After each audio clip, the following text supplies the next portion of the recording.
లయాధికరణము మొట్టమొదటిసారి చెప్పాడు. మళ్ళీ దాన్ని ఇక్కడ సంగతి ఏమిటంటే బ్రహ్మజ్ఞానుల ప్రసంగము, పృథివ్యాదులు లయము వినిపిస్తుంది. అందుకని దీని మీద ఆక్షేప సంగతి. బ్రహ్మజ్ఞానుల ప్రాణ విలయం గురించి మళ్ళీ ఈ అధికరణము అదే విషయము. ఈ బ్రహ్మజ్ఞాని యొక్క ప్రాణాదులు పృథివ్యాదులో లీనమవుతాయా, పరమాత్మలో లీనమవుతాయా? రెండు కాదు, సూక్ష్మభూతాల్లో లీనమవుతాయి. ఆ పురుషుడు ఉబుకును, పొట్ట ఉబ్బరించును, దేహమంతా యుప్పి మృతుడే పడిపోను. సరే, అంతే. ఉబ్బునున్నాడు కదా వాడు. ఉబుకునంటే లేచినన్న సంగతి. ఆ పురుషుడు ఉబుకును, పొట్టే పొట్ట అనేది కొంచెం రెండు విలువలు రాశారు. ఆ పురుషుడు ఉబుకును, పొట్ట ఉబ్బరించును. స ఉచ్ఛ్వాయ అనే దానికి ఆ పురుషుడు ఉబుకును. సరే, ప్రాణం పృథ్వీయాదులలో లీనమవుతుందా, పరమాత్మలో లీనవుతుంది అని వాడే సంశయం. పూర్వపక్ష అంటాడు గతా కళా పంచదశ ప్రతిష్టా అని శృతి ఉంది కనుక ఈ శృతి ఆధారం మూలాన తన కారణాల్లో వాగాదు లయమవుతాయి అనుకోవాలి. సిద్ధాంతి అంటాడు, ఏ విధంగా అయితే నదులు సాగరంలో లీనమవుతాయో అలాగే జ్ఞాని దృష్టిలో వాని ప్రాణములన్నీ విలయములు పరమాత్మలోనే అవుతాయి. వ్యవహార దృష్టితో చూస్తే ఆ షోడశ కళలు ఉన్నాయే అవన్నీను తన ఉపాదాన కారణంలో లయమవుతాయని శాస్త్రంలో చెప్తుంది. అంటే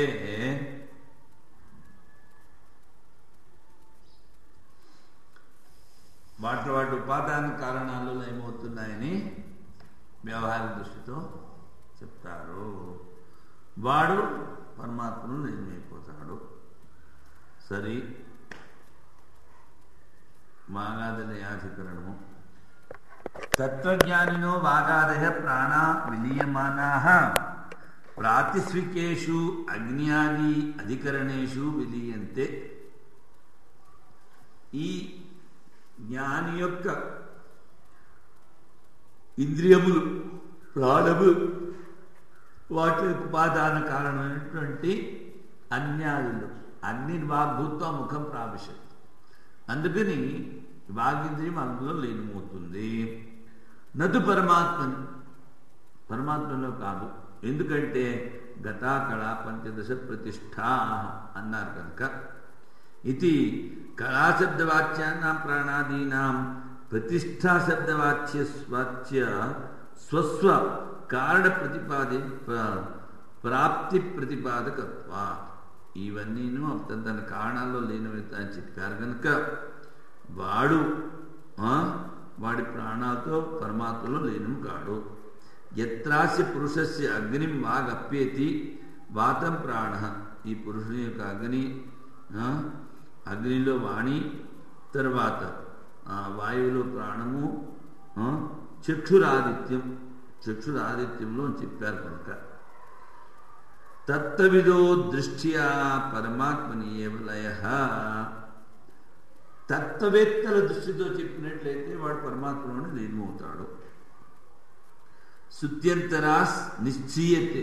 శృతుల్లో కూడా చెప్పారు, యథా నద్య సంధ్యమానా సముద్రే అస్తం గచ్చంతి నామరూపే విహాయ తథా విద్వాన్ నామరూపాద్ విముక్త పరాత్పరం పురుషముపైతి దివ్యం. ఏ విధంగా అయితే నదులు సముద్రంలో చేరుతున్నాయో నామరూపాలను వదిలిపెట్టేసి, అదే విధంగా తత్వజ్ఞాని నామరూపాల నుంచి విముక్తుడయ్యా పరమ పురుషుల్లో లీనమవుతున్నాడు. ఇది ముండకం. ఇది శృతో నద్యబ్ధి లయ దృష్టాంత. నది అబ్ధి, అబ్ధి అంటే సముద్రం, నది అంటే నది. ఉపన్యసితే అథ ద్రాష్టాంతికే పరమాత్మ నిలయ ఇత అయమర్థో న విశద. మరి ద్రాష్టాంతికంలో వీడు పరమాత్మలో లయమవుతున్నాడు అన్నది స్పష్టము కాలేదు అంటాడు. అది దృష్టాంతం. దాష్టాంతికంలో వీడు పరమాత్మలో లయమవుతున్నాడన్నది స్పష్టం. తరిహి శృత్యంతరే విషదో గమ్యతే. ఇంకో శృతిలో చెప్తున్నాను. యథా ఇమా నద్య సందమాన సముద్రాయణ సముద్రం ప్రాప్య అస్తం గచ్చంతి విద్యతే తాసాం నామరూపే సముద్ర ఇత్యేవం ప్రోచ్యతే ఏవమేవాస్య పరిదృష్టుః ఇమాః షోడశకళాః పురుషాయణ పురుషం ప్రాప్య అస్తం గచ్చంతి విద్యతే తాసాం నామరూపే పురుష ఇత్యేవం ప్రోచ్యతే. ఇక్కడ స్పష్టంగా చెప్పారు అంటాడు. ఏ విధంగా అయితే నదులన్నీ సముద్రంలో కలిసి వాటి యొక్క నామరూపాన్ని వదిలిపెట్టేస్తాయో సముద్రమే అంటారో, అదేవిధంగా పరిద్రష్టు సమంగా ఆత్మను చూసేటువంటి వాడు. షోడశ కళాః పురుషం ప్రాప్య అస్తం గచ్చంతి. ఈ కళలన్నీ కూడా ఆ పరమపురుషులో లీనమవుతాయి. నామరూపాలు ఉండవు, వాడిని కూడా పురుషుడే అంటారు. విద్యేతే అంటే ఏమిటంటే విలీయతే. సేయం శృతి తత్వవిద్ దృష్టి విషయ. ఇది తత్వవేత్తల దృష్టి విషయం ఈ శృతి. గతాకళాః ఇది శాస్త్రంతో తటస్థ పురుష ప్రతీతి విషయం. చూడండి, తత్వవేత్తలు ఈ విధంగా చెప్తున్నారు. మరి గతాకళాః అంటే వాడు జ్ఞాని కాదు, వాడు ఊరినే చూస్తున్నాడు. తటస్థుడు జ్ఞాని కాదు, అజ్ఞాని కాదు. ఆ జ్ఞాని శరీరం పోయింది చూస్తున్నాడు. చూస్తున్నప్పుడు ఏం చెప్తాడు? వాడు గతాకళ పంచదశ అని వాడు చెప్తాడు. అంటే ఇవన్నీ ఆయా ఉపాదాన కారణాలు లేనివి అని చెప్తాడు. స్వామి ఇక్కడ పంచదశ కళ అన్నప్పుడు షోడశ కళ అదే ముందు దాంట్లో షోడశ కళలు, ఇక్కడ గతాకళ పంచదశ ప్రతిష్ఠా అన్నప్పుడు 15 కళలు చెప్పారు కదా. ఆ 16 ఆత్మ, ఆ 16ది చెప్తారు కదా గురువుకి.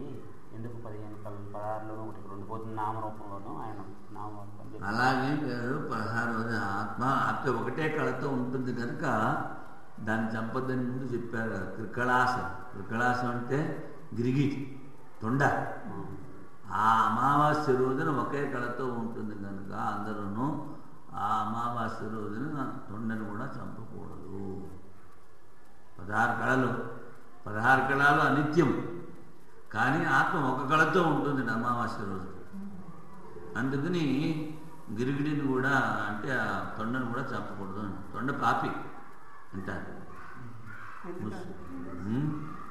ముస్లింలు. వాడు ఆడుకో అదే వాడుకో.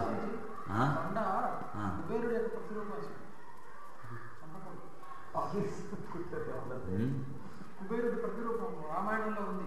యముడేమో కాకి, దేవేంద్రుడేమో నెమలికి, వీళ్ళందరికీ ఉంది స్వామి.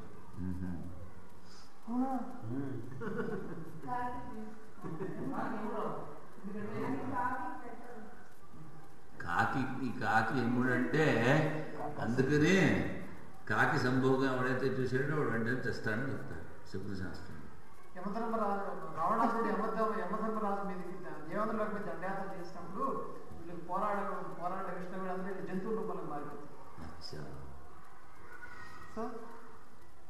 ఆయా ప్రతినిధులు మ్రియమాణే తత్వవిధి సమీపవర్తిన పురుషాః స్వస్వదృష్టాంతేన తదీయవాగాదీనాం అపి అజ్ఞాదిషు లయమన్యంతే.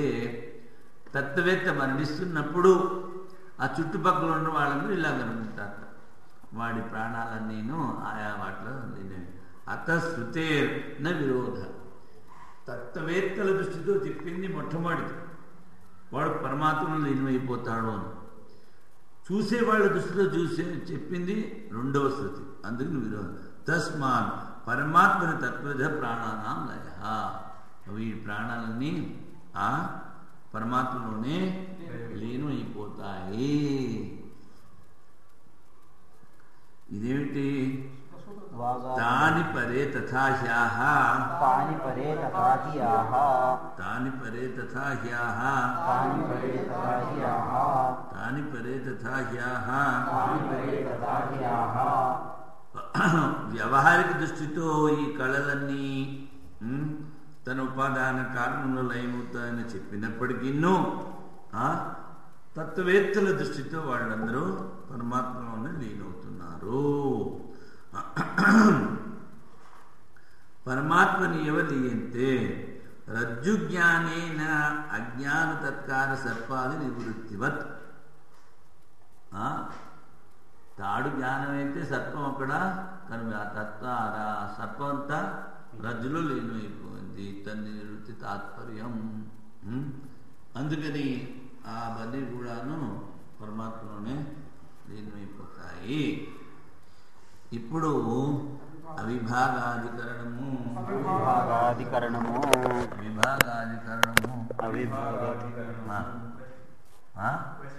చెప్పు. సూక్ష్మ శరీరం స్థూల శరీరం అనుకున్నాం. ఇంకా కారణ శరీరం గురించి వస్తుందా తర్వాత, లేకపోతే కారణ శరీరం అజ్ఞానం ఉపాధి.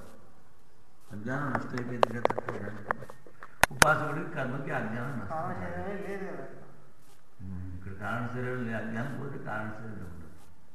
కారణ శరీరమే లేకపోతే సూక్ష్మ శరీరం స్థూల శరీరం ఎలా ఉంటుంది? ఎందుకంటే అది లైవ్ అవ్వాల్సిన దాంట్లోనే కదా. దీనికి అజ్ఞానం నష్టమైపోతే సూక్ష్మ శరీరం కూడా నష్టమైపోతుంది. స్థూల శరీరం కాల్ చేస్తున్నారు, లేకపోతే చేపలు తినేస్తారు. అవును, ఎప్పుడు నశించిపోయింది స్వామి అజ్ఞానం? అజ్ఞానం మీకు ఎప్పుడు నష్టమైతే ఎప్పుడు ఆ తర్వాత వారు అడిగేది కారణ శరీరం నశించిపోతే స్థూల సూక్ష్మ శరీరాలు కూడా పోవాలి కదా అప్పుడే అని అడుగుతున్నారు. అలాగవుతాయి. జ్ఞానం ముందే అయిపోయింది కదా. ఇప్పుడు ప్రాణం పోయినా శరీరం ఉంది కదా. తర్వాత జ్ఞానం కలిగిన జీవన్ముక్తి ఉంది కదా. అందుకనే మొట్టమొదట చెప్పింది హార్ట్ ఫెయిల్ బీమారి కాదా ఈ జ్ఞానం. స్థూల సూక్ష్మ శరీరాలు ఉంటాయి, కనిపిస్తుంటాయి కదా. సూక్ష్మ శరీరం అక్కడే లీనమైపోతుందని చెప్తున్నాడు. స్థూల శరీరం మీ ఇష్టం వచ్చినట్టు చేసుకోండి, సమాధి చేసుకోండి, నీళ్ళలో పడేయండి, కాల్చేయండి, ఏమైనా చేసుకోవచ్చు. అజ్ఞానం నష్టమైతే కానీ జీవన్ముక్తి లేదు కదా. ప్రారంధం ఉంది కనుక అజ్ఞాన లేశాన్ని ఒప్పుకుంటారు వాడు. సో ఇంకా అజ్ఞాన లేశం ఉంది. అజ్ఞానం లేశం ప్రారంధం అంతే, అది ఒకటి మాత్రమే. ఇప్పుడు అజ్ఞానం నష్టం అయిపోయిందంటే కారణ శరీరం పోయింది. కారణ శరీరం పోయిన జీవన్ముక్తి ఉంది కనుక స్థూల శరీరం ఉంది, సూక్ష్మ శరీరం ఉంది. విదేహముక్తి వరకు ఉంటాయి. విదేహముక్తి వరకు సూక్ష్మ శరీరం కూడా ఉంటుంది. కానీ కారణ శరీరం నుంచే కదా సూక్ష్మ శరీరం స్థూల శరీరం వస్తుంది. వచ్చిన అనాది అయినప్పటికీ వాటికి నాశనం అంతం ఉంది. ఇప్పుడు అజ్ఞానం ఉంటే ఉండాలి అంటున్నావే, మరి జ్ఞానం ఎప్పుడు కలుగుతుంది? అప్పుడు గురుదేవ్ స్వామి ఒక క్వశ్చన్ ఆన్సర్ సెషన్లో